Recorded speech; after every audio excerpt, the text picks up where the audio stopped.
তাহলে মায়েরা চলেন প্রত্যেকের আমাদের গুরুচরণ আশ্রয় করে হৃদয় পরিষ্কার করে চোখের জলে আমাদের ময়লাটাকে ধুতে হবে, তবে আমাদের গৌর গোবিন্দের কৃপা হবে। তো চলেন আজকে আমরা সবাই মায়েরা একটুখানির জন্য যাবো শ্রীধাম নদী নবদ্বীপ দাদা। কি মায়েরা সবাই যাবেন তো? সবাই যাবেন? তা সবাই যদি চলে যায় কীর্তন হবে কাকে নিয়ে?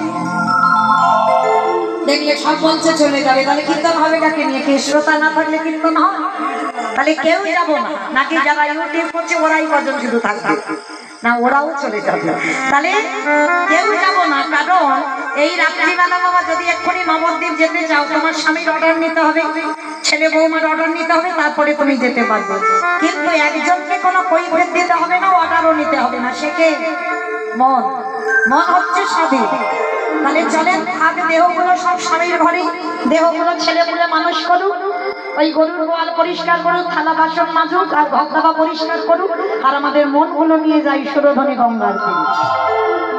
আর সুরধনী গঙ্গার তীরে গিয়ে দেখবো সত্যতে যিনি নারায়ণ, ত্রেতাতে রামচন্দ্র, দাপরে কৃষ্ণ, কলিতে হলেন শ্রীকৃষ্ণ চৈতন্য মহাপ্রভু।